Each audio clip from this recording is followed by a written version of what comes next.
വിഷുദിനമല്ലേ ഇന്ന്? വിഷുദിനത്തിൽ വിഷു ഓർമ്മകൾ തന്നെയല്ലേ നന്നായിരിക്കുക അല്ലേ? എനിക്ക് ആസ് യൂഷ്വൽ വിഷു ഓർമ്മകൾ എന്ന് പറഞ്ഞ പഴയ കാലത്തേക്ക് ഞാൻ പോകും. ഒരുപാട് വർഷങ്ങൾക്ക് മുമ്പ്. അന്ന് അച്ഛമ്മയുടെ കാലത്ത് പക്ഷേ ഇത്രയും എലാബറേറ്റ് ആയിട്ട് കണിവെക്കലില്ല കേട്ടോ. അന്നൊക്കെ വളരെ മിനിമലിസത്തിലാണ് എല്ലാവരും ജീവിച്ചിരുന്നത്. എനിക്ക് ഓർമ്മയുള്ളത് കണിവെക്കാൻ തുടങ്ങിയതൊക്കെ ഞാൻ കണിവെക്കാൻ തുടങ്ങിയ പിന്നെയാണെന്നാണ് എൻ്റെ ഓർമ്മ കേട്ടോ. വളരെ എലാബറേറ്റ് ആയിട്ട് ഇതുപോലെ, അല്ലെങ്കിൽ ചെറിയ ഒരു ഉരുളിയിൽ കുറച്ച് നെല്ലിട്ടിട്ട് ഒരു കണിവെള്ളരിക്കയും പിന്നെ കുറച്ച് കൊന്നപ്പൂവും മാത്രം, പിന്നെ ഭഗവാൻ കൃഷ്ണൻ്റെ നീലക്കാർവർണ്ണൻ്റെ നമ്മുടെ ഗുരുവായൂരിൽ നിന്ന് കിട്ടുന്ന പ്രതിമകൾ, ഇത്രയേ ഉണ്ടായിട്ടുള്ളൂ. അത് കുറേ വർഷങ്ങൾ കഴിഞ്ഞതിന് ശേഷമാണ് അത്രയും തന്നെ ചെയ്തുകൊണ്ടിരുന്നത്. പക്ഷേ വിഷു എന്ന് പറയുന്ന ഓർമ്മ വിത്ത് തേടി കണ്ടുപിടിച്ചുകൊണ്ട് വരുന്നതാണ്. പാപ്പുവാപ്പിളയൊക്കെ ഞങ്ങളുടെ അപ്പുറത്തെ വീട്ടിലുണ്ടെന്ന് പറഞ്ഞില്ലേ, അവരൊക്കെ എപ്പോഴും അവരാണ് അച്ഛമ്മയുടെ വല്യമ്മച്ചിയുടെ സഹായികൾ. അപ്പോൾ ഇതെല്ലാം നല്ല ഇനം വിത്തുകൾ ശേഖരിച്ച് അവരുടെ ഇവിടെയുണ്ട് എന്നൊക്കെ പറഞ്ഞിട്ട് കൊണ്ടുവന്നിട്ട് ഞങ്ങൾക്ക് വീട്ടിൽ മച്ചിട്ട റൂമുണ്ട്. അപ്പോൾ അതിനകത്തൊരു ഡാംനെസ്സാണ് എപ്പോഴും, ഒരു ഈർപ്പം വേണം തോന്നുന്നു അതിനല്ലേ.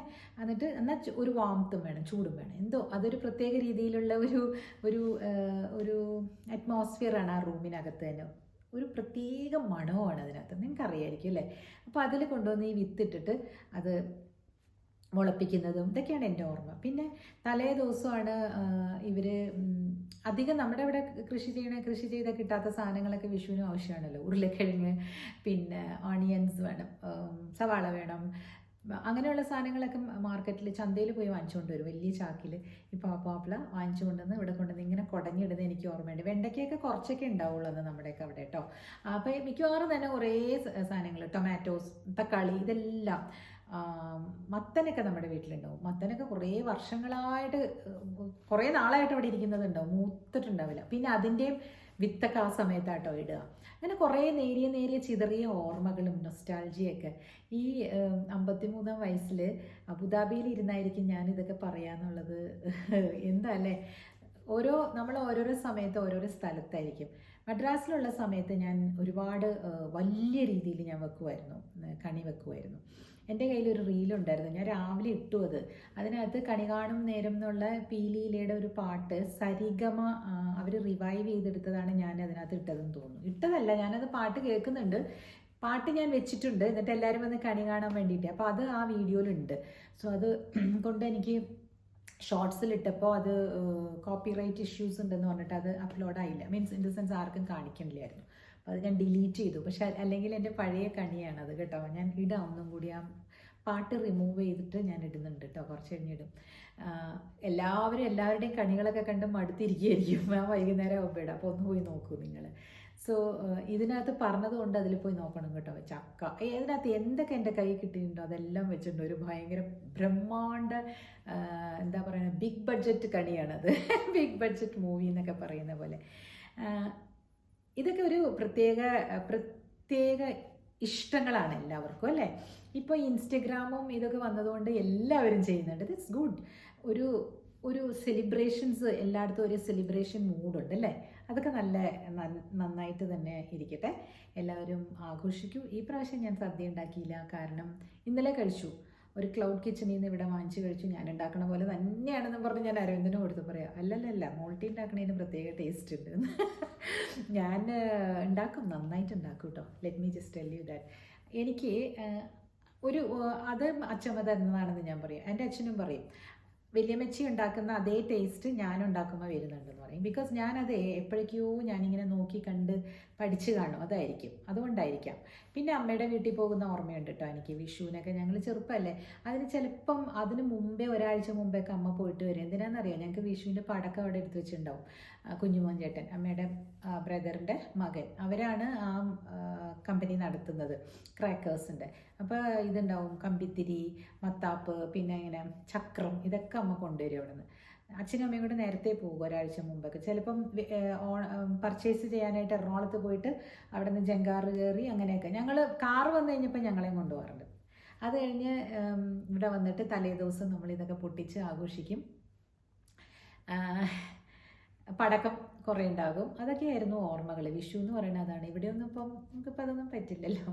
പിന്നെ അരവിന്ദിന് ഓർമ്മയൊന്നുമില്ല. അരവിന്ദ് പറയുന്നത് അവരിതൊന്നും ആഘോഷിക്കാറില്ല. അവർ ഇതുപോലെ തന്നെ പറയണ പോലെ കാട്ടുകോഴിക്ക് എന്ത് വിഷുവും സംക്രാന്തി എന്ന് പറഞ്ഞ പോലെയായിരുന്നു. ഇപ്പോഴത്തെ ഞങ്ങളുടെ അവസ്ഥയായിരുന്നു അവർക്കെന്ന്. അവർ ആസാമിലല്ലേ, ബിഹു ഉണ്ടായിരുന്നു അവിടെ. അപ്പം പലയിടത്തും ബിഹു ഡാൻസസ് ഒക്കെ കണ്ടിട്ടുണ്ടെന്ന് പറഞ്ഞു. 3 സമയത്താണ് അത്ര അവിടെ ഹാർവെസ്റ്റ്. 3 പൂവെന്നൊക്കെ പറയില്ലേ, പൂവെന്ന് കേട്ടിട്ടുണ്ടോ നിങ്ങൾ? 3 പ്രാവശ്യമാണ് സാധാരണ രീതിയിൽ നമ്മൾ കൃഷി ചെയ്യുക. ഒരു കൃഷി ആദ്യത്തെ പൂവ്, രണ്ടാമത്തെ പൂവ്, മൂന്നാമത്തെ പൂവ്, അങ്ങനെ. അത് ഓരോരോ സമയത്താണ്. ചില സമയങ്ങളിൽ ചെയ്യാൻ പറ്റില്ല, മഴയില്ലെങ്കിൽ മൂന്നാമത്തെ ഒന്നും ചെയ്യാറില്ല എന്ന് എനിക്ക് തോന്നുന്നു. 2 എണ്ണൊക്കെ ആയിട്ട് നിർത്തി. ഇതൊക്കെ എനിക്ക് നേരിയ എൻ്റെ മിനിമം ആയിട്ടുള്ള അറിവാട്ടോ. ഇതിലും കൂടുതൽ അറിയുന്നവർ അവിടെ ഇരിക്കുന്നുണ്ടാവും. പക്ഷെ ഞാൻ ഇതിലിരുന്ന് പറയുന്നതുകൊണ്ട് ഞാൻ നിങ്ങളോട് ഷെയർ ചെയ്യുന്നത് മാത്രമല്ലേ. പിന്നെ അപ്പോൾ വിഷുവും പിന്നെ കൃഷിയായിട്ട് നല്ല ബന്ധപ്പെട്ട് കിടക്കുന്നു അല്ലേ. ആ സമയത്ത് മാത്രം കൂവുന്ന ഒരു പക്ഷിയുമുണ്ട്. ഞാനതിൻ്റെ ഷോർട്സിൽ ഇട്ടിട്ടുണ്ടായിരുന്നു. 1-2 എണ്ണമായിട്ട് ഞാൻ പിടിച്ചിട്ടുണ്ടായിരുന്നു നേരത്തെ. അപ്പോൾ അതിൽ ആ പക്ഷീനെ പിന്നെ കാണാറില്ല. അത് എവിടെയാണ് പോകണത്? അത് കഴിഞ്ഞാൽ കണ്ടിട്ടില്ല ഞാനതിനെ. ഏതോ ഒരു പക്ഷി പോയിട്ട് പോകും. വിഷു പക്ഷി ഏതാണെന്നൊന്നും എനിക്ക് അറിഞ്ഞൂടാ. അപ്പോൾ വിത്തും കൈക്കോട്ടും എന്നൊക്കെ പറഞ്ഞ് കേട്ടിട്ടില്ലേ? അത് ഇതാണ് അതിൻ്റെ പിന്നിൽ. അതായത് വിത്ത് വിതയ്ക്കുന്ന സമയം എപ്പോഴും ഇതാണ്. പിന്നെ ജോഗ്രഫി ചെയ്യുന്നവർക്കറിയാം, ഇക്വിനോക്സ് ഈക്വലായിട്ട് വരുന്നു. അത് ഇക്വിനോക്സ് ആണല്ലോ ഇന്ന്. അതും ഒരു പ്രത്യേകതയാണ്. അപ്പോൾ ഇതൊക്കെ നമുക്ക് കുട്ടികൾക്ക് പറഞ്ഞു കൊടുക്കാം അല്ലേ. ഇതൊക്കെ നമ്മൾ പണ്ട് മുതലേ ആഘോഷിക്കുന്നത്. ഇതിനൊക്കെ ഓരോരോ അർത്ഥങ്ങളുണ്ട് അല്ലേ. പിന്നെ നമ്മൾ ആഘോഷിക്കുന്ന പോലെ തന്നെ കണ്ടില്ലേ അല്ലേ, പഞ്ചാബീസ് അവരുടെ ബൈശാഖി മാസത്തെ ഇത് ആഘോഷിക്കുന്നു ഇന്ന്. പിന്നെ ഈ പറഞ്ഞ പോലെ ബിഹു ആസാമീസ് ആഘോഷിക്കുന്നു, പുത്താണ്ട് ആഘോഷിക്കുന്നു തമിഴർ. അതെ, ഞങ്ങൾ പണ്ട് താമസിച്ചുകൊണ്ടിരുന്നപ്പോഴേ എല്ലാവരുടെയും വിചാരം വിഷു എന്ന് പറയുന്നത് മലയാള പുത്താണ്ടാണെന്നാണ്. എപ്പോഴും ഞാൻ പറയാറുണ്ട്, ഞങ്ങളുടെ പുത്താണ്ട് ചിങ്ങം 1 അത് നമ്മൾ ഇങ്ങനെ ആഘോഷിക്കാറില്ല. അവർക്ക് ഇതൊരു ആഘോഷമാണ്. നമ്മൾ ചെയ്യുന്ന പോലെ തന്നെ അവർ ഇങ്ങനെ കണി പോലത്തെ സാധനങ്ങളൊക്കെ വെച്ചിട്ടാണ് കാണുക. അപ്പോൾ എല്ലാം ഇന്ത്യയിൽ ഡൈവേഴ്സിറ്റി ഉണ്ടെങ്കിലും ഒരു യൂണിറ്റി ഉണ്ട് അല്ലേ. യൂണിറ്റി ഇൻ ഡൈവേഴ്സിറ്റി ആണ് അല്ലേ. ഇന്ത്യയിൽ പല സ്ഥലങ്ങളിലും ഇത് തന്നെ ആഘോഷിക്കുന്നത് കണ്ടില്ലേ അല്ലേ. ഹാർവസ്റ്റ് ഫെസ്റ്റിവൽ, അന്നദാതാക്കളെ നമ്മൾ കൈയെടുത്ത് ഇങ്ങനെ കുമ്പിടുന്ന ദിവസമാണ് ആക്ച്വലി. ശരിക്കും പറഞ്ഞാൽ ഫാമേഴ്സിൻ്റെ ഫെസ്റ്റിവലാണിത് ഇല്ലേ. ഇന്ത്യയിൽ പൊങ്കൽ ആഘോഷിക്കുന്നത് ഫാമർ ഫെസ്റ്റിവലായിട്ടാണ് മദ്രാസ് തമിഴ്നാട്ടിൽ ആഘോഷിക്കുന്നത്. ജനുവരി മാസത്തിൽ പൊങ്കലില്ലേ. പിന്നെ അത് കഴിഞ്ഞ് നമുക്ക് ഈ വിഷുവാണ് നമ്മളിങ്ങനെ ആഘോഷിക്കുന്നത്. സോ ഈ ആഘോഷങ്ങളൊക്കെ നമ്മളുടെ ഒരു കൾച്ചറിൻ്റെ ഭാഗമല്ലേ. നമ്മളത് എപ്പോഴും ചെയ്യേണ്ടത് തന്നെയാണല്ലേ. അതൊക്കെയാണ് ഇന്നത്തെ എൻ്റെ തോട്ട്സ്. ഇനി ഞാനൊരു കാര്യം പറഞ്ഞോട്ടെ. ഒരാളെ ഇതിനകത്ത് നിങ്ങളാരും കണ്ടു കാണില്ല. ഞാൻ അപ്പോഴേക്കും അത് ആ മെസ്സേജ് ഡിലീറ്റ് ചെയ്തു. I was feeling very bad about that comment കേട്ടോ. ഇന്നത്തെ നല്ലൊരു ദിവസമായിട്ട് അത് പറയേണ്ടതെന്നാണ്. പക്ഷെ എന്നാലും അതുകൂടെ ഒന്ന് പറഞ്ഞേക്കട്ടെ. ഞാനിപ്പോൾ ഇതിനകത്ത് നമ്മൾ പല രീതിയിലുള്ള ഡ്രസ്സുകളും കാര്യങ്ങളൊക്കെ ഇടുമല്ലോ. പക്ഷെ ഒന്നും റിവീലിംഗ് ആയിട്ടുള്ളതൊന്നും ഞാൻ ഇതുവരെ ഇട്ടിട്ടില്ല. എൻ്റെ ബോഡി സ്ട്രക്ചറിന് ചേരുന്ന പോലെയുള്ള എനിക്കിഷ്ടമുള്ള ഡ്രസ്സുകൾ ഞാൻ ഇടും അല്ലേ. ഇതിനിടയിൽ നെഗറ്റീവ് പറയാൻ വേണ്ടി മാത്രം എന്നെ ഇഷ്ടമുള്ള നല്ല ഒരു ഗ്രൂപ്പ് ഓഫ് ആൾക്കാരാണ് ഇതിനകത്തുള്ളത്. അപ്പോൾ എനിക്ക് തോന്നുന്നില്ല എന്നോട് നെഗറ്റീവ് പറയാനായിട്ട് അധികം ആർക്കും അങ്ങനെ ഇല്ല എന്നോട് നെഗറ്റീവ് പറയാനാണ് എൻ്റെ ഒരു വിശ്വാസം. അങ്ങനെ അല്ലെങ്കിൽ അതുപോലത്തെ നെഗറ്റീവ് വന്നു കഴിഞ്ഞാൽ ഞാൻ അവരെ എൻ്റെ ഗ്രൂപ്പിൽ എടുക്കില്ല, ഞാനത് കളയും. എനിക്കിഷ്ടമല്ല.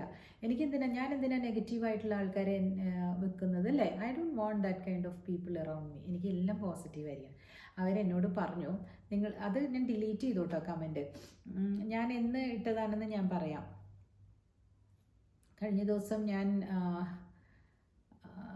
പൃഥ്വിരാജിൻ്റെ ഇത് കഴിഞ്ഞിട്ട് ഒരു ദിവസം ഇട്ടതാണ്. വൈറ്റ് സാരി ഇട്ടിട്ട് നമ്മളുടെ അപ്പൂപ്പൻ്റെ പേരറിയോ എന്ന് ചോദിച്ചിട്ട് വീഡിയോയുടെ താഴെ വന്നിട്ട് പറയാണ്, I have got heavy bust എന്ന് കൂടിയല്ല, ശരിക്കുള്ള പേരാണ് എഴുതി വെച്ചിരിക്കുന്നത്.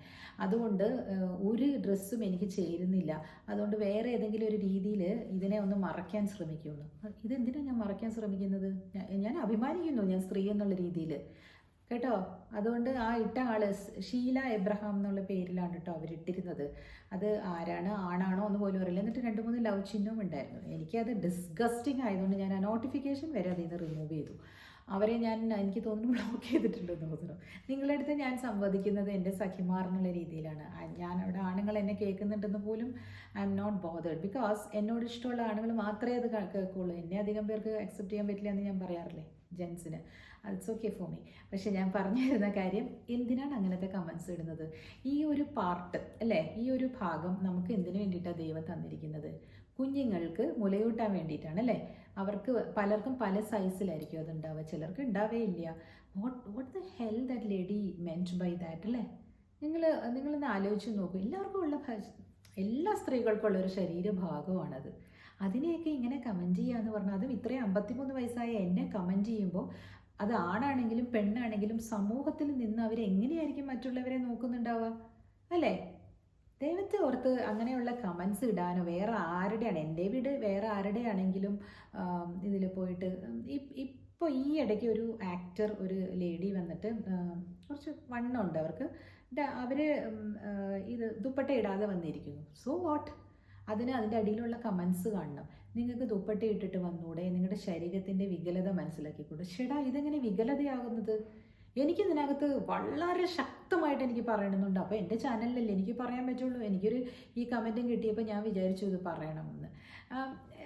ഒരു ഡിസ്കസ്റ്റിംഗ് ആയിട്ട് തോന്നുന്നില്ലേ നിങ്ങൾക്ക് ഇങ്ങനെയുള്ള കമൻസ് ഒക്കെ ഇടുന്ന ആൾക്കാരെ പറ്റിയിട്ട്? അവരെ പറ്റിയല്ലേ നമ്മൾ വിചാരിക്കുക. എനിക്കത് എന്ത് തോന്നാനാണ്? എൻ്റെ ശരീരഭാഗമാണ് അത് അല്ലേ? ദാറ്റ്സ് റിയലി, അത് അവരെയാണ് വിളിച്ച് ഓതുന്നത്. നമ്മൾ ഒരു ഇതിൻ്റെ അടിയിൽ പോയിട്ട് കമൻ്റ് ഇടേണ്ട കാര്യമുണ്ടെന്ന് എനിക്ക് തോന്നണില്ല. എല്ലാവർക്കും അവരവരുടേതായ ഭംഗിയും അവരവരുടേതായ ഭംഗിയില്ലായ്മയും ഉണ്ടെന്ന് തോന്നും അല്ലേ? അങ്ങനെ വിചാരിക്കേണ്ട കാര്യമില്ല. ഞാൻ ഈയിടെ ഒരു ഇൻ്റർവ്യൂ ആരുടെയോ ഒരു ടോക്ക് ഷോയിൽ പറയുന്നുണ്ടായിരുന്നു, നിങ്ങൾ ഈ കലാകൗമുദിയിൽ നമ്പൂതിരി വരയ്ക്കുന്നത് കണ്ടിട്ടുണ്ടോ? നമ്പൂതിരിയെ നിങ്ങൾക്ക് അറിയാമായിരിക്കും. ലാലേട്ടന് ഗന്ധർവൻ്റെ പിക്ചറൊക്കെ വരച്ചു കൊടുത്തു എന്ന് പറഞ്ഞു കേട്ടില്ലേ? ആരും ഗന്ധർവൻ്റെ പിക്ചറൊന്നും വരയ്ക്കില്ല എന്നൊക്കെയാണ് പറയണത്. ഞാൻ ഗന്ധർവൻ സിനിമ എടുത്തപ്പോൾ അങ്ങനെ എന്തൊക്കെയോ ഭയങ്കര പേടിപ്പെടുത്തുന്ന ചില അനുഭവങ്ങളൊക്കെ ഉണ്ടായിട്ടുണ്ട് അത്ര ഗന്ധർവനെ സംബന്ധിച്ച്. അറിയില്ല കേട്ടോ, ഇതൊക്കെ ചിലപ്പോൾ കെട്ടുകഥകളൊക്കെ ആയിരിക്കാം. വിശ്വസിക്കുന്നവർക്ക് വിശ്വസിക്കാം, വിശ്വസിക്കാതിരിക്കുന്നവർക്ക് അത്രയും നല്ലത്. അപ്പോൾ അത് വരച്ചു കൊടുക്കുന്ന ഒരു പ്രത്യേക തരത്തിലുള്ള സ്കെച്ചസാണ്. നിങ്ങൾ ശ്രദ്ധിച്ചിട്ടുണ്ടാവും, കലാകൗമുദി വായിക്കുന്നവർ കണ്ടിട്ടുണ്ടാകും. അപ്പോൾ അതിനകത്തുള്ള സ്ത്രീകളെല്ലാവരും നല്ല ബ്യൂട്ടിഫുള്ളാണ്, നല്ല ഭംഗിയുണ്ടെന്ന് ആരോ ഈ ആർട്ടിസ്റ്റ് നമ്പൂതിരിയോട് പറഞ്ഞപ്പോൾ ആ നമ്പൂതിരി ആർട്ടിസ്റ്റ് തിരിച്ചു പറയുകയാണ്, എല്ലാ സ്ത്രീകളും ഭംഗിയുള്ളവരാണ്, എല്ലാ സ്ത്രീകൾക്കും അഴകുണ്ടെന്ന്. ഇങ്ങനെ അങ്ങ് ചിന്തിച്ചാൽ പോരെ? ഓരോ ജീവജാലങ്ങൾക്കും അഴകുണ്ട് ഇല്ലേ? തോന്നാറില്ലേ? മയിലിൽ ആൺവർഗത്തിനാണ് കൂടുതൽ, ആണിനാണ് കൂടുതൽ, ആൺമയിലിനാണ് കൂടുതൽ ഭംഗി എന്ന് പറയുന്നത്. ആ ആൺമയിൽ പീലി വിരിച്ച് ആടുന്നത് ഈ പെൺമയിലിനെ അട്രാക്റ്റ് ചെയ്യാൻ വേണ്ടിയിട്ടാണ്. അതിന് വേണ്ടിയിട്ടാണ് അതിന് അത്രയും ഭംഗി കൊടുത്തിരിക്കുന്നത്. പെൺമയിൽ അപ്പോൾ ഉയർന്നിങ്ങനെ നിൽക്കുകയാണ്, മനസ്സിലായോ? വെറും ചാര നിറോ അല്ലെങ്കിൽ വെള്ള തൂവല് മാത്രമല്ലേ പെൺമയിലിനുള്ളൂ അല്ലേ? അപ്പോൾ ഇത് നേച്ചറിൽ നോക്കിയാൽ എല്ലാത്തിനും ഒരു ഭംഗിയുണ്ട്. ഒരു തത്തയെ നമുക്ക് എത്ര നേരം വേണമെങ്കിലും നോക്കിയിരിക്കാം. 2 കളറിലേ ഉള്ളൂ അതിനകത്ത്, പച്ചയും ചുവപ്പും അല്ലേ? നല്ല കിളിച്ചുണ്ടൻ, എന്താ പറയണ, ആ കിളി എന്ന് പറയുന്ന തത്തയാണല്ലോ. അപ്പോൾ ആ ചുമപ്പ് ഇങ്ങനെ വളഞ്ഞ ബീക്ക് നോക്കി നമ്മൾ എത്ര നേരം വേണമെങ്കിലും ഇരിക്കും. മയിലിനെ നോക്കി എത്ര നേരം വേണമെങ്കിലും ഇരിക്കും. അങ്കവാലുള്ള പൂവൻകോഴീനെ നോക്കി എത്ര നേരം വേണമെങ്കിലും ഇരിക്കും അല്ലേ? ഭംഗിയുള്ള സാധനങ്ങളെ നോക്കി എല്ലാവരും നോക്കിയിരിക്കും. സ്ത്രീകൾ ആക്ച്വലി അഴകളവും വടിവും അതൊക്കെ സ്ത്രീകൾക്കുണ്ട്. അവരെ അതിന് വേണ്ടിയിട്ടാണ് സൃഷ്ടിച്ചിരിക്കുന്നത് ദൈവം. തിരിച്ചാണ്, മനസ്സിലായില്ലേ? ശരിക്കും പറഞ്ഞാൽ ആണുങ്ങളാണ് ഭയങ്കര സൗന്ദര്യമുള്ളവർ. അവരുടെ ശരീരത്തിലാണ് ഇങ്ങനെ നിമ്നോന്നതങ്ങളൊന്നും ഇല്ലാതിരിക്കുന്നവർ അല്ലേ? നമ്മൾ അങ്ങോട്ടാണ് അട്രാക്റ്റഡ് ആവേണ്ടത്. പക്ഷേ ഈ ഹ്യൂമൻ ബീയിങ്സിൻ്റെ കാര്യത്തിൽ മാത്രം ഇങ്ങോട്ടാണ് അട്രാക്ഷൻ അല്ലേ? ഇതൊക്കെ ഞാനത് പറയണമെന്ന് വെച്ചാലുണ്ടല്ലോ, കേൾക്കുന്നവർ വേറെ ആരുടെയെങ്കിലുമൊക്കെ ഇതിൽ പോയി കമൻറ്റ്. എനിക്കെന്ന് പറഞ്ഞാൽ ഇപ്പം I have crossed that 50 cross ചെയ്ത് കഴിഞ്ഞില്ലേ? അപ്പോൾ ഒരു പ്രത്യേകതരം മാനസികാവസ്ഥ വരൂലേ? നന്നെന്ന് പറഞ്ഞാലും നല്ലതല്ലെന്ന് പറഞ്ഞാലും ഒരേപോലെ എടുക്കാവുന്ന ഒരു മാനസികാവസ്ഥയായി കഴിയും.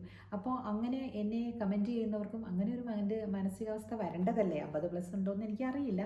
അതല്ല, ഒരു നെഗറ്റീവ് കണ്ടെത്താൻ വേണ്ടിയിട്ട് അങ്ങനത്തെ ഒരു കമൻറ്റ് ഇട്ടതാണെങ്കിൽ so sorry, that is not appreciated. അത് നല്ലതല്ല, അത് അവർക്ക് തന്നെ നല്ലതല്ല. നിങ്ങളെന്ത് പറയുന്നു? എനിക്ക് അങ്ങനെ തോന്നി, അത് പറയണമെന്നും തോന്നി. പിന്നെ എന്താണെന്ന് വെച്ചാലേ, എപ്പോഴും പോസിറ്റീവുള്ള കാര്യങ്ങൾ മാത്രമല്ലല്ലോ ഇതിൻ്റെ അടിയിൽ വരുന്നത്. So I have to tell you these are the things which are happening when you run a channel അല്ലേ? അപ്പോൾ അത് നമ്മൾ എടുക്കണം, അവർ പറയുന്നത് എടുത്തു. പക്ഷേ ഇടണ്ട എന്നാണ് ഞാൻ എൻ്റെ അഭിപ്രായം. ഡിലീറ്റ് ചെയ്യുന്നത് അല്ലേ? പിന്നെ എനിക്ക് എൻ്റെ നോട്ടിഫിക്കേഷൻസ് കാണണമെന്നില്ല, അപ്പം ഞാനത് ബ്ലോക്ക് ചെയ്ത് വെക്കും. That is how I am. പിന്നെ എല്ലാവരും പറയും ഇത് ചേച്ചി ഒരു പബ്ലിക് പ്ലാറ്റ്ഫോം അല്ലേ, അനേകം പേരുണ്ടാവുമെന്ന്. കുഴപ്പമില്ല, എല്ലാവരും കണ്ടോട്ടെ, എല്ലാവരും കമൻറ്റ് ചെയ്തോട്ടെ. പക്ഷെ ഐ ഹാവ് ടു റിയാക്ട് അല്ലേ? ഇങ്ങനെയാണ്, ഇതാണ് അതിൻ്റെ നിജസ്ഥിതി, അതാണെന്നല്ലേ പറയേണ്ടത് അല്ലേ? എന്തിനാണ് എനിക്കിനി ഭംഗി? എനിക്ക് വേണ്ടത് കുറച്ച് ആളുകൾ എന്നെ കേൾക്കുന്നത് എനിക്കിഷ്ടമാണ്. ഭംഗി എന്ന് പറയുന്നത് എല്ലാവർക്കും എല്ലാ ഏജിലും അവരവരുടേതായ ഭംഗിയുണ്ട്. ഒരിക്കലും ആർക്കും ഭംഗിയില്ലാതില്ല ഈ ഭൂമിയിൽ. ശരിയല്ലേ? കമൻറ്റ് ചെയ്യണം കേട്ടോ. അപ്പോൾ വിഷു ഒക്കെ ആഘോഷിക്കൂ. എനിക്ക് കുറച്ച് ഫുഡ് ഇന്നലത്തെയൊക്കെ ബാക്കിയൊക്കെ ഇരിക്കുന്നുണ്ട്, ഞാൻ അതൊക്കെ കഴിക്കും. അരവിന്ദിന് രാവിലെ ഞാൻ കൊടുത്തയച്ചിരുന്നു. So he will be having his food with his office friends. അപ്പോൾ വേറെ ഒന്നുമില്ല. ഇന്ന് എല്ലാവരും ഇപ്പോൾ ഉറക്കം തൂങ്ങിയിരിക്കുന്നുണ്ടാവും അല്ലേ? പായസമൊക്കെ കഴിച്ച്. ചിലരൊക്കെ നോൺ വെജാണ് കഴിക്കുക. ഞങ്ങൾ വിഷുവിന് കുറേ കാലങ്ങൾക്ക് ശേഷം പിന്നെ നോൺ വെജ് ആക്കി കേട്ടോ. ഓണം ടൈമിലാണ് നമ്മളെപ്പോഴും പ്യുവർ വെജ് കഴിക്കാറ്. പക്ഷേ അരവിന്ദ് പറയും എപ്പോഴും, അരവിന്ദിന് ഭയങ്കര ഇഷ്ടമാണ് സദ്യ. എല്ലാ കൂട്ടവും ഉണ്ടാക്കണമായിരുന്നു. ഈ പ്രാവശ്യം കുറച്ച് ഉഴപ്പി. എന്തായാലും എല്ലാവർക്കും വിഷു ആശംസിച്ചുകൊണ്ട് നിർത്തട്ടെ. ഇതാണ് സംഭവം. ഇത് നിൽക്കൂല ചില സമയത്ത്.